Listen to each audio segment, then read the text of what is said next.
Pig's Y began. What exactly did the two of you do? Sha Monk kicked Pig's Y. Pig's Y shouted, why kick me? Do you think something's off with them? So what if it is? What does that have to do with me? Besides, when have we ever been right before? Monkey interjected. She told me everything. Tang Monk curiously asked. Oh? Monkey continued. She told me who I am, and who each of us is. Tang Monk and Pig's Y both responded curiously. Oh? Pig's Y laughed. Did she tell you I'm not actually a pig? Ha ha ha ha.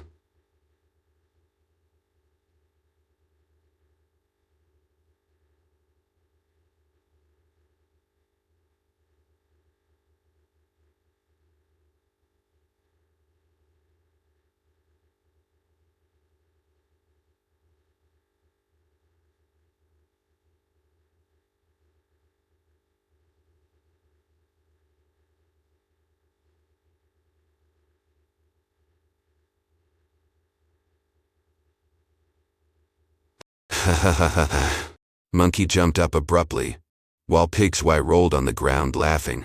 Monkey pointed his staff at Tang Monk and said, now that I know who you are, I must kill you. Tang Monk calmly asked, oh, who am I? Can you tell me before you kill me? Monkey leapt up and struck Tang Monk's head with his staff. Blood splattered, and Tang Monk fell. Monkey laughed wildly. Monkey, you've broken another heavenly law, he shouted to the sky. I killed him. So what? Come and kill me if you dare. Suddenly, a lightning bolt struck down from the sky. A loud boom echoed, and the entire forest caught fire. Monkey laughed maniacally. Ha ha ha ha. Missed.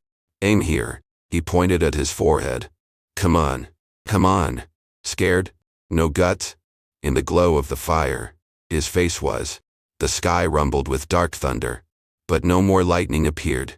The thunder sounded like a giant beast's helpless breath before a stronger opponent. Gradually fading, the sky calmed down again. Monkey suddenly sensed something. He leapt and disappeared into the sky. Sha Monk looked at the sky, then at the ground. Tang Monk's body lay there, already set ablaze. Pig's Y was still laughing alone. Sha Monk reminded, stop laughing. The master is dead. Pig's Y laughed. Dead is good. Dead is good.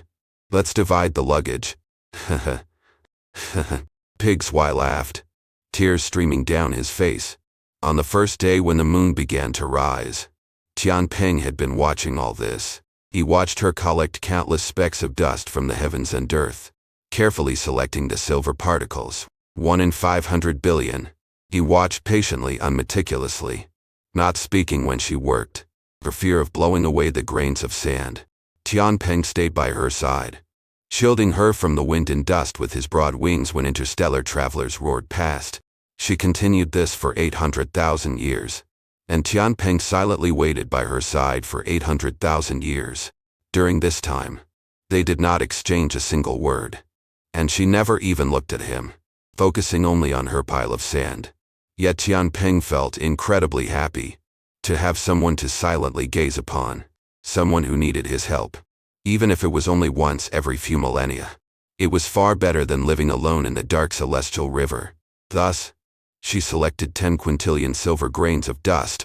On that day, she flung her hand, and the 10 quintillion silver specks soared into the sky, twinkling across the eternal darkness of the heavens. Tian Peng couldn't help but exclaim, how beautiful. She gently covered Tian Peng's mouth. Don't.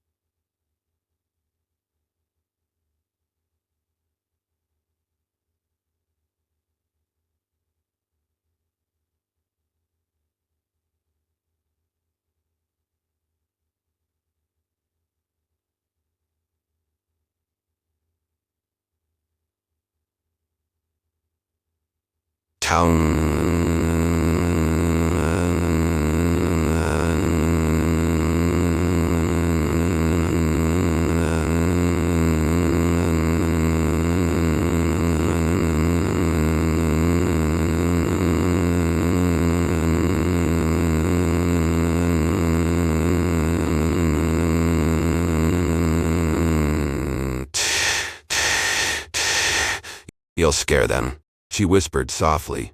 Her eyes filled with boundless affection. Tianpeng's was intoxicated, not by her gaze but by the silver sprites. He was drunk on the love in the world, on the beauty of creation. To have something to love, he thought, was wonderful. She raised her hand again, and the silver dust began to swirl around them, spinning faster and faster, forming an enormous silver halo. Tianpeng was nearly overwhelmed by the spectacle. His steps faltered, and he leaned slightly against her. She didn't push him away. Instead, she gently supported him. "Be careful," she said softly. These two words were the most beautiful music Tianpeng had heard in 800,000 years. She raised her hand for the third time, and the halo began to converge towards the center, forming countless silver streams flowing towards the core, which became increasingly distinct. Tianpeng asked, "What's drawing them?" She replied, "Me." She smiled, gently touching Tianpeng with her finger. Tianpeng felt the silver river flow through his veins, and he couldn't hold back any longer. Pulling her into his arms, he deeply kissed her, the weight of 800,000 years making the kiss incredibly sweet. When the kiss finally ended, she slipped out of his embrace, looked at the sky, and suddenly cried out, "Oh no!" Her powers had waned during the kiss, and while the core had formed, several 100 million particles were still scattered across the celestial river. She covered her face and wept. "I worked for so long, for so much time, and still failed." Tianpeng gently put his arm around her shoulder. "Don't cry. Nothing in creation is perfect. But sometimes imperfections are more beautiful. Look up." She looked up, and saw the celestial river ablaze with silver stars. Tianpeng suggested, "Once it was a dark celestial river. Now you've made it silver. Let's rename it the Milky Way. And that core, let's call it," she suggested. "Use my name. Call it Moon." Tianpeng was moved. "Moon, can I say? Under the moonlight, as the moonlight, there's a pair of lovers?" Under the moonlight, there was a pair of lovers, tightly embracing each other. Bai Long said to Pigs, "Why? Pigs, why? Your drool is so long. Can you control it?" "It's reached my feet," Pigs Y retorted. "Dead horse. What are you making noise for? You woke up my dream." Bai Long curiously asked, "Huh? Your tears are also drooling. Don't tell me you're crying." Pigs Y denied. "Nonsense. Nonsense. He crying? Theft. The bald one's dead. He went to the western heaven on his own. No need for me to suffer anymore. I'm happy about it." "I was just dreaming about my beautiful wife from Gao village," Bai Long questioned. "You always talk about having a wife in some Gao village, but no one's ever heard of that village. Besides, who would look at a pig? Unless she's also a..." Pigs Y angrily said, "No more nonsense. You can call me a pig,